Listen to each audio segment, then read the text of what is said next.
Eu só senti o peso do silêncio quando ela disse aquilo. Minha sogra Beatriz tinha um jeito de falar que parecia gentil na superfície, mas cada palavra era como uma lâmina fina cortando devagar. Ela olhou para mim por cima da xícara de café, no café da manhã daquele domingo, e soltou com um sorriso que não chegava aos olhos. Ana, querida, você não acha que já fez o suficiente? Talvez seja a hora de deixar meu filho brilhar sozinho. Uma mulher de verdade sabe quando recuar. Eu segurei a xícara com mais força. Ricardo, meu marido, estava sentado ao meu lado, olhando para o celular. Ele nem levantou a cabeça, nem sequer piscou, como se ela não tivesse dito nada. Como se eu não estivesse ali, segurando a respiração, esperando que ele dissesse algo, qualquer coisa. Mas o silêncio dele doeu mais que as palavras dela. Camila, a cunhada, minha irmã do marido, deu uma risadinha, aquela risada que ela sempre dava quando a mãe atacava. Cúmplice, satisfeita.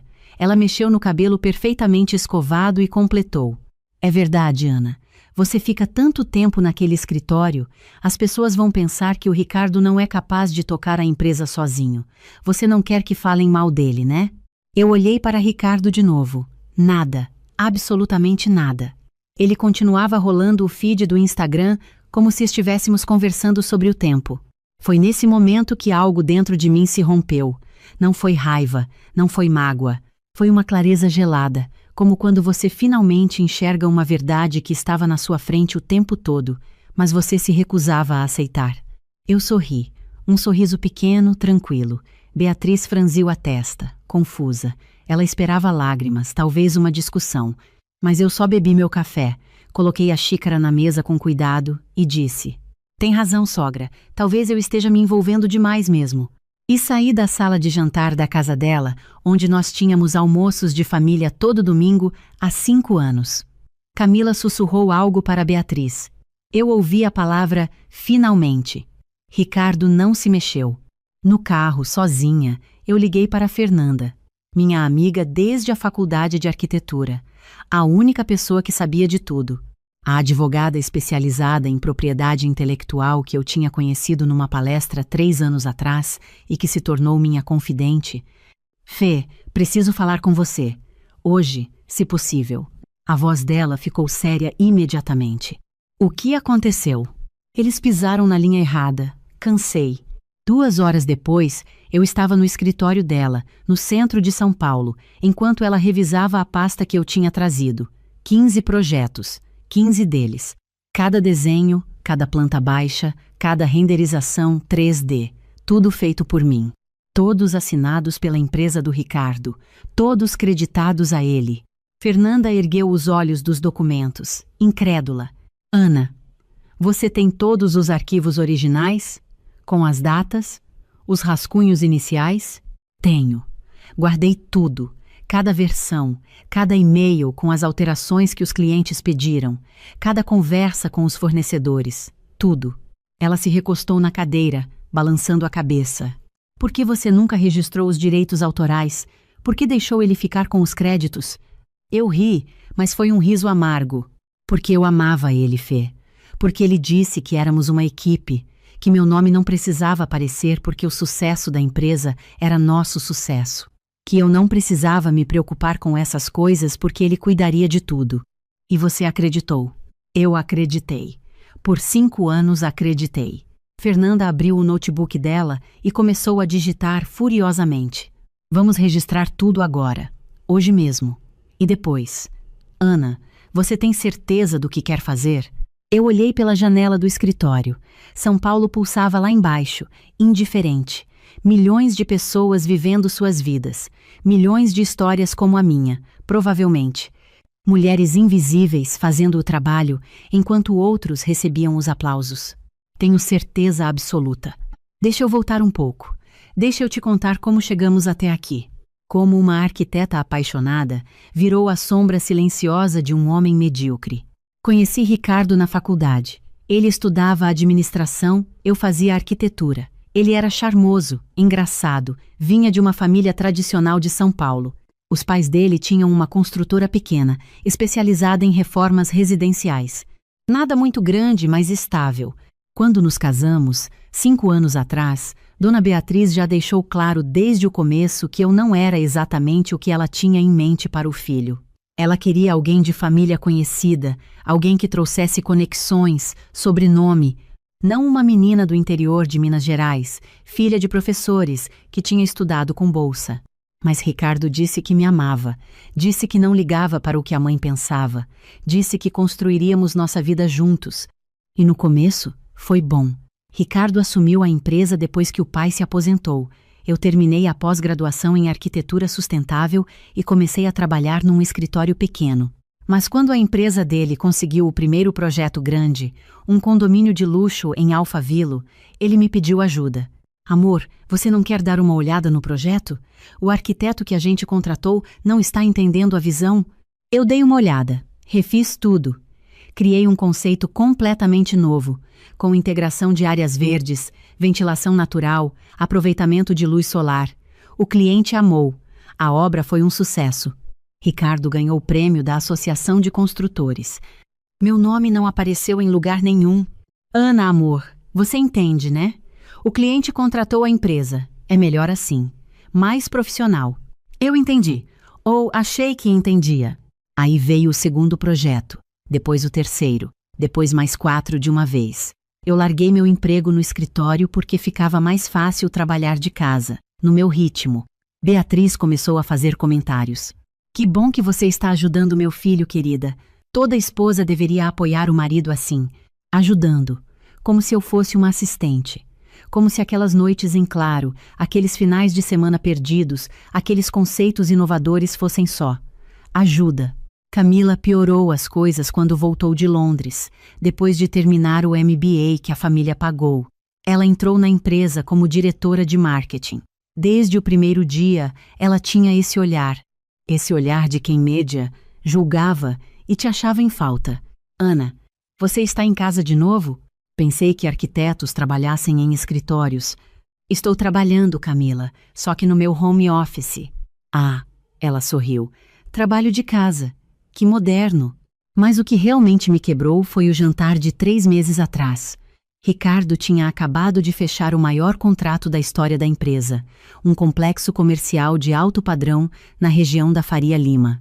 50 milhões de reais, 3 torres, área de convivência, coworking integrado, tudo desenhado por mim, desde o primeiro traço. Beatriz organizou um jantar para comemorar. 120 convidados, o quem é quem da construção civil paulistana, investidores, empresários, jornalistas especializados. Eu cheguei de vestido novo, cabelo feito, maquiagem impecável. Ricardo me apresentou como minha esposa, Ana, só isso. Nada sobre meu papel na empresa, nada sobre os projetos. Durante o jantar, um dos investidores perguntou: Ricardo, quem é o gênio por trás desses projetos incríveis? O portfólio da sua empresa cresceu muito nos últimos anos. Eu olhei para Ricardo. Ele olhou para mim. Por um segundo minúsculo, eu vi algo passar pelo rosto dele. Dúvida, talvez. Ou culpa. Mas foi só um segundo. Temos uma equipe muito talentosa, ele disse, sorrindo. E eu tenho sorte de ter um olho bom para design. Um olho bom para design. Beatriz colocou a mão no ombro do filho, orgulhosa. Meu Ricardo sempre foi criativo desde pequeno. Lembra, Camila? Ele desenhava as casinhas dele com Lego. Eu desenhava prédios de 50 milhões. E ele tinha crédito porque brincava de Lego. Mais tarde naquela noite, um jornalista da revista Casa Cor pediu para entrevistar Ricardo sobre sua filosofia de design. Eles se sentaram numa salinha separada. Eu fiquei na festa, sorrindo, conversando com as esposas dos outros empresários. Mulheres que falavam de decoração, de viagens, de personal trainer. Uma delas me perguntou: E você, Ana? O que você faz? Eu sou arquiteta. Ah, que legal! Você trabalha? Eu quase ri. Quase. Trabalho de casa. Ela tomou um gole do champanhe. Deve ser bom ter esse tempo livre. Eu invejo vocês que podem ficar em casa. Tempo livre. Eu tinha trabalhado 70 horas naquela semana fechando os detalhes finais do projeto da Faria Lima. 70 horas. Ricardo tinha ido para o clube jogar tênis 3 vezes. Quando o jantar acabou, Ricardo estava eufórico. Amor, foi perfeito. O pessoal da Veja quer fazer uma matéria sobre a empresa. E o Carvalho, aquele investidor do fundo imobiliário, quer marcar uma reunião. Disse que gostou muito da minha visão arquitetônica. Sua visão. Que bom, eu disse. Ele não percebeu o gelo na minha voz. Ou fingiu que não percebeu. Naquela noite, eu não consegui dormir. Fiquei olhando para o teto, ouvindo Ricardo roncar ao meu lado. Fiquei pensando em quantas vezes eu tinha deixado passar. Quantas vezes eu tinha engolido o desconforto, a raiva, a sensação de estar sendo apagada. E percebi que tinha sido sempre, desde o começo. Desde o primeiro projeto que ele colocou o nome dele, e não o meu. Na manhã seguinte, Beatriz ligou. Ela sempre ligava depois dos eventos para fazer o post-mortem, como ela chamava. Para comentar quem tinha ido, quem tinha falado o quê, quem estava bem vestido. Ana, querida, preciso falar uma coisa com você, de mulher para mulher. Meu estômago se apertou. O que foi, Beatriz? Eu percebi ontem à noite que você ficou muito calada, quase não socializou. Você sabe como essas coisas são importantes para a carreira do Ricardo, né? A esposa tem um papel fundamental. As pessoas reparam. Eu conversei com várias pessoas, sogra. Sim, mas você ficou só com as esposas. Não se aproximou dos investidores, dos parceiros de negócio. Você precisa ser mais presente, mais estratégica. Eu respirei fundo. Estratégica como? Bem, por exemplo, quando o Carvalho perguntou sobre os projetos, você podia ter comentado algo inteligente, mostrado que entende do assunto, não ficado só sorrindo. Eu entendo do assunto, Beatriz. Eu faço os projetos. Silêncio do outro lado da linha. Querida, você ajuda. Mas o Ricardo é o arquiteto-chefe. É o nome dele que está na empresa. Eu sou formada em arquitetura, com pós-graduação. Todos aqueles projetos. Eu sei, querida, eu sei. Mas no fim das contas, é a empresa do meu filho. São os contatos dele, a reputação dele. Você precisa entender seu lugar nisso tudo. Uma boa esposa apoia, não compete. Eu desliguei o telefone, minhas mãos tremiam. Foi aí que comecei a planejar. Voltando ao escritório da Fernanda, 3 meses depois daquele jantar horrível, nós passamos 6 horas registrando tudo. Cada projeto teve os direitos autorais registrados no meu nome. Cada desenho, cada conceito, cada inovação que eu tinha criado agora tinha minha assinatura legal protegida. Pronto, Fernanda disse, fechando o último arquivo. Agora vem a parte difícil. O que você quer fazer com isso? Eu já tinha pensado muito. O Ricardo está organizando um evento daqui a 2 semanas. Vai ser a inauguração oficial do complexo da Faria Lima. Ele alugou um espaço para 200 pessoas. Investidores, clientes, imprensa, autoridades. Vai ser a coroação dele como o novo nome da arquitetura corporativa brasileira. As palavras dele, não minhas. Fernanda ergueu as sobrancelhas. É? E eu vou deixar o evento acontecer. Vou estar lá, sorrindo, sendo a esposa perfeita. E no dia seguinte pela manhã, vou enviar um e-mail para cada uma daquelas 200 pessoas. Como o quê? Eu abri minha bolsa e tirei um pendrive. Com a verdade. Portfólio completo de todos os projetos que eu criei. Processo de criação. Arquivos originais com as datas. E-mails trocados com clientes. Tudo. Com uma carta explicando que esses projetos foram desenvolvidos por mim, Ana Carvalho, arquiteta formada pela FAO-USP, e que eu registrei os direitos autorais de todos eles ontem. Fernanda assoviou baixinho. Você vai acabar com ele. Não, vou acabar com a mentira. E depois vou processar a empresa por uso indevido de propriedade intelectual. 20 milhões de reais pelos projetos que geraram lucro sem me creditar ou me remunerar adequadamente. E o casamento? Eu olhei para a aliança no meu dedo. De repente ela parecia muito pesada. O casamento acabou naquele jantar, Fê. Eu só não tinha percebido ainda. As 2 semanas que se seguiram foram surreais. Eu continuei trabalhando. Continuei indo aos almoços de domingo na casa da Beatriz. Continuei sorrindo quando Camila fazia seus comentários venenosos sobre mulheres que vivem às custas dos maridos. Ricardo estava tão focado no evento que mal me via. Ele ensaiava o discurso dele no espelho, revisava a lista de convidados obsessivamente. Escolheu um terno novo, italiano, caríssimo. Amor, você acha esse tom de azul ou cinza escuro? Eu olhei para os 2 ternos caros pendurados na porta do armário. Tanto faz, Ricardo. Ambos ficam bonitos. Ele me olhou, confuso. Você está bem? Está meio distante esses dias. Estou bem, só cansada. Eu sei que tenho estado ausente, mas depois do evento vamos tirar uns dias, tá? Que tal Trancoso? Você sempre quis conhecer. Trancoso. Como se uma viagem de final de semana consertasse 5 anos de invisibilidade. Parece ótimo, eu disse. Ele sorriu, beijou minha testa e voltou a ensaiar o discurso. Beatriz ligou 4 vezes naquela semana para coordenar meu papel no evento. Ana, você vai usar aquele vestido azul marinho que te deixa mais magra? E por favor, nada de salto muito alto. Você já é alta demais, não precisa competir com meu filho. Está bem, Beatriz.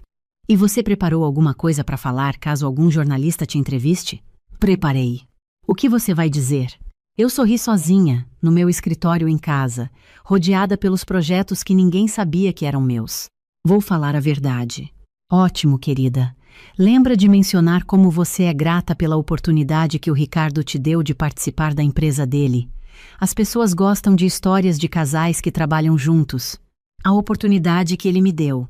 Pode deixar, sogra. O dia do evento chegou. Eu me arrumei com cuidado. Escolhi um vestido que Beatriz odiava, vermelho, justo, poderoso, salto alto, sim, porque eu gostava de salto alto. Cabelo solto, maquiagem impecável. Quando Ricardo me viu, ele piscou, surpreso. Uau, amor, você está diferente. Diferente como? Não sei, mas... Intensa? Eu peguei minha bolsa. Vamos? Não quer se atrasar do seu grande dia. O evento foi exatamente como eu imaginava. Luxuoso, cheio de gente importante, com Ricardo circulando como um pavão orgulhoso. Beatriz estava radiante, apresentando o filho para todo mundo. Camila tirava selfies ao lado do banner que dizia Ricardo Mendes Arquitetura, inovando o futuro. Eu circulei silenciosamente, cumprimentei quem precisava cumprimentar, sorri quando precisava sorrir. Alguns jornalistas tentaram me entrevistar, mas eu desviei educadamente. Hoje é o dia do meu marido, falem com ele. O discurso de Ricardo foi ensaiado, polido. Ele falou sobre visão, sobre inovação, sobre a nova era da arquitetura brasileira. Ele agradeceu à mãe, à irmã, aos funcionários, aos parceiros. Não me mencionou nenhuma vez. Quando ele terminou, todos aplaudiram de pé. Beatriz tinha lágrimas nos olhos. Camila filmava tudo para postar no Instagram da empresa. Eu aplaudi também. Forte, lentamente. E sorri, porque eu sabia o que viria depois. No dia seguinte, às 9 da manhã em ponto, Fernanda enviou o e-mail para todas as 200 pessoas que estavam no evento, para os investidores, para os clientes, para os jornalistas que tinham escrito matérias elogiosas sobre Ricardo Mendes, o arquiteto visionário. O assunto do e-mail era simples: a verdade sobre os projetos da Ricardo Mendes Arquitetura. Dentro, um PDF de 40 páginas, portfólio completo, processo criativo, arquivos com datas, e-mails, tudo, e uma carta assinada por mim. Meu nome é Ana Carvalho. Sou arquiteta formada pela FAO-USP, com pós-graduação em arquitetura sustentável. Nos últimos 5 anos, desenvolvi 15 projetos que foram apresentados ao mercado como obras da Ricardo Mendes Arquitetura. Esses projetos geraram mais de 80 milhões de reais em contratos. Ontem, no evento de inauguração do complexo da Faria Lima, que eu projetei integralmente, meu nome não foi mencionado uma única vez. Hoje, registro formalmente os direitos autorais de todos os projetos apresentados neste documento e notifico que entrarei com ação judicial contra a empresa Ricardo Mendes Arquitetura por uso indevido de propriedade intelectual, apropriação de trabalho criativo e violação de direitos autorais. O valor da ação é de 20 milhões de reais. Anexo também meu pedido de divórcio. Grata pela atenção de todos. Meu telefone começou a tocar às 9h15. Ricardo, Eu não atendi. Desliguei o celular e fui para o escritório da Fernanda. Às 10 horas, o celular corporativo de Ricardo tinha 53 ligações perdidas. Dele, da Beatriz, de Camila, de advogados da empresa, de jornalistas querendo comentários. Às 11 horas, o evento estava sendo cancelado pelos próprios parceiros. Investidores pedindo esclarecimentos. Clientes exigindo auditorias dos projetos. A Associação de Arquitetos abrindo investigação ética. Ao meio-dia, minha história estava em 3 portais de notícia. Arquiteta acusa ex-marido de roubar projetos milionários. Escândalo na construção civil paulistana. Mulher por trás do sucesso. Ana Carvalho expõe a apropriação intelectual. Às 2 da tarde, o Instagram da empresa estava sendo bombardeado de comentários. Às 3, Camila tinha apagado todos os posts. Às 4, Ricardo tinha postado uma nota oficial dizendo que tudo seria esclarecido judicialmente. Às 5, Beatriz conseguiu meu número temporário. Ana, pelo amor de Deus, o que você fez? Você enlouqueceu, você destruiu meu filho, destruiu esta família. Eu estava sentada no sofá do escritório da Fernanda, tomando chá. Não, Beatriz, eu me libertei. E levei comigo o que sempre foi meu. Mas o Ricardo, a empresa, tudo que ele construiu. Ele não construiu nada, eu construí, e agora todo mundo sabe. Ela desligou na minha cara. Nos dias que se seguiram foi um turbilhão. A ação judicial foi protocolada. Fernanda era implacável. Cada e-mail, cada arquivo, cada testemunha que eu tinha. Funcionários da empresa que confirmaram que eu estava sempre lá, trabalhando, enquanto Ricardo estava em reuniões de networking ou jogando golfe. A imprensa me procurou. Eu dei uma entrevista para a Folha de São Paulo, outra para a Veja. Apareci num podcast sobre empreendedorismo feminino. Minha história viralizou. Mulheres começaram a me escrever contando histórias parecidas. Arquitetas, designers, engenheiras, todas invisibilizadas pelos maridos, pelos pais, pelos irmãos. A empresa de Ricardo entrou em colapso. 3 clientes cancelaram contratos. 2 investidores se retiraram. A reputação dele estava destruída. Não porque ele era um mau arquiteto, ele nunca tinha sido arquiteto de verdade, mas porque todo mundo agora sabia que ele era uma fraude. Camila tentou me ligar, chorando, dizendo que eu tinha arruinado a família. Eu bloqueei o número dela. Beatriz me enviou uma carta, manuscrita, em papel timbrado caro. Dizia coisas sobre honra familiar, sobre lealdade matrimonial, sobre como eu era vingativa e cruel. Eu rasguei a carta e joguei no lixo. Ricardo tentou me ver. Apareceu no meu apartamento novo. Eu tinha me mudado uma semana antes, para um lugar que só eu sabia onde ficava. Ele ficou tocando a campainha por 20 minutos. Eu vi pelas câmeras de segurança. Ele estava chorando. Não abri a porta. Porque sabe o que é pior que ser invisível? É perceber que você se tornou invisível voluntariamente. Que você aceitou, pouco a pouco, ter seu brilho apagado.